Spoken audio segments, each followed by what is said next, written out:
mengangkat Jenderal TNI Agus Subianto SE MSI NRP 1910029630867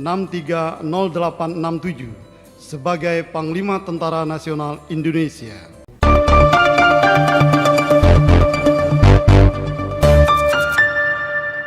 Ya, berjumpa lagi dengan Om Ben. Salam seger waras nih, geng Solo pada ngumpul semua nih. Presiden Joko Widodo telah merancang persiapan memenangi pemilu 2024. Dengan begitu apik dan terstruktur, pasca gagal mewacanakan presiden 3 periode atau perpanjangan masa jabatan, tak kurang akal. Kemudian dia memposisikan Gibran putra sulungnya sebagai cawapres Prabowo Subianto.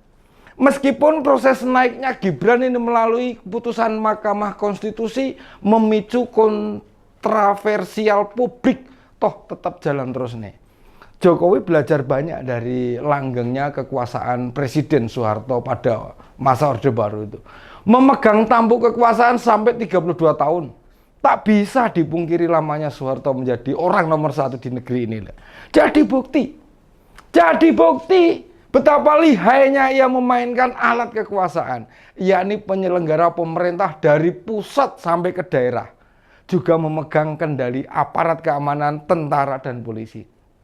Maka tak heran jika Presiden juga meniru cara Pak Harto, mengkopas pola itu. Aparat pertahanan dan keamanan baik dari TNI dan Polri bisa diduga diatur sedemikian rupa, memuluskan skenario melanjutkan tampuk kekuasaan. Dasarnya tidak hanya tampuk kekuasaan di pusat, tetapi juga di beberapa daerah yang dianggap strategi. Setahun menjelang masa purna tugas, orang pertama di jajaran TNI diganti pihak-pihak yang dinilai dekat dengan Jokowi. Orang-orang dekat Jokowi saat ini meniti karir politik di Solo. Yang kini menjabat Kapolri adalah rekan Muspida di Solo, termasuk Panglima TNI yang kemarin baru dilantik kepala negara ini.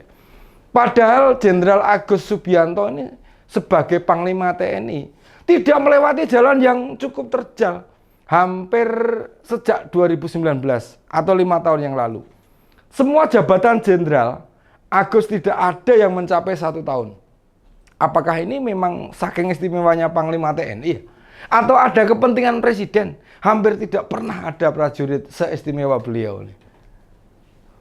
Jenderal Agus belum genap sebulan menjabat kasat itu, menggantikan Pak Dudung itu yang pensiun.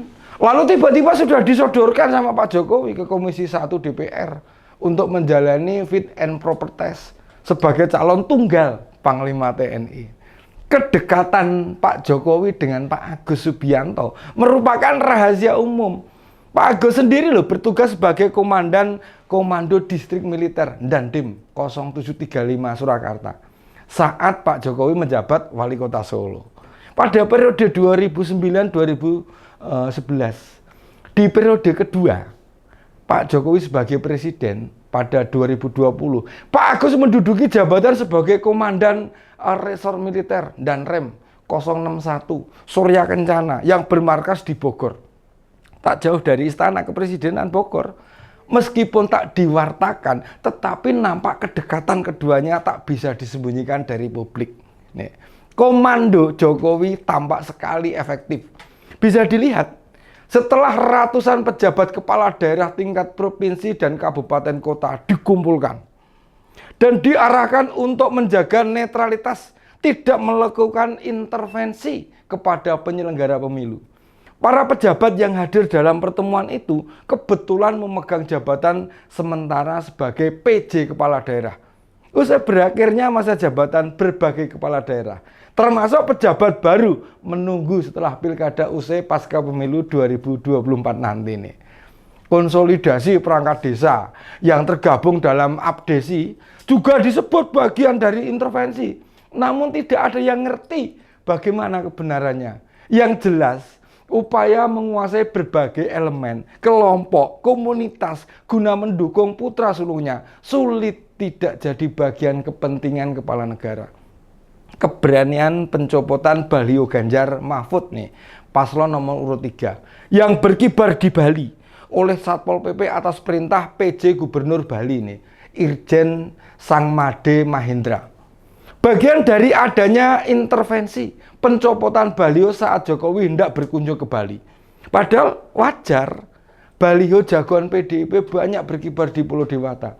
Karena suara PDIP bisa mencapai 1,3 juta atau 4,6% perolehan suara nasional PDIP. Penurunan baliho di kandang banteng diakui tidak menunjukkan mereka dibackingi aparat setempat. Tanpa jaminan keamanan, apakah mereka berani melakukannya? Tentu pencopotan baliho ini membuat pimpinan PDIP meradang dan merasa penyelenggara negara sudah mulai berlaku tidak netral lagi. Di Jawa, di mana ada sebutan jantung pemenangan pemilu, merupakan lahan atau battleground. Siapa menguasai Jawa, maka secara nasional akan dikuasai. Sulit membantah, Jateng dan Jatim itu masih saja mendominannya PDIP.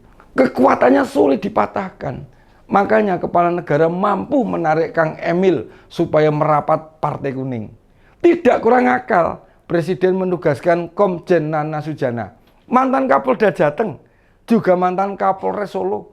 Waktu wali kota juga dipegang Pak Jokowi. Sementara Pangdam Diponegoro dipercayakan kepada Mayor Jenderal Widi Prasetyono, bekas ajudan kepala negara. Kapolda juga dijabat Pak Ahmad Lutfi yang sudah menjabat 3 tahun lamanya. Mungkin hanya Pak Lutfi ini rekor jabatan Kapolda paling lama nih. Mau bagaimana? Kandang banteng ditargetkan diobrak-abrik, diacak-acak, dikalahkan. Mereka tidak mau geng Solo direndahkan, apalagi dikalahkan. Ini pilpres penuh pride. Harga diri Jokowi benar-benar dipertaruhkan. Dia boleh kalah di banyak arena pemilihan, asal bukan pilpres di tahun depan itu. Karena kontestasi nanti bakal menentukan masa depan.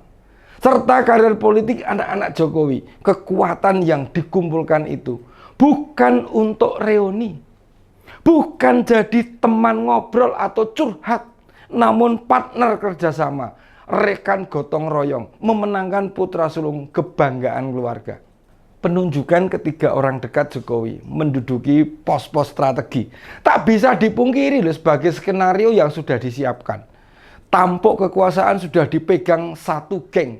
Sekali lagi nih, Pak Jokowi mencoba strategi yang dijalankan mantan Presiden Soeharto, memegang pucuk pimpinan TNI dan Polri.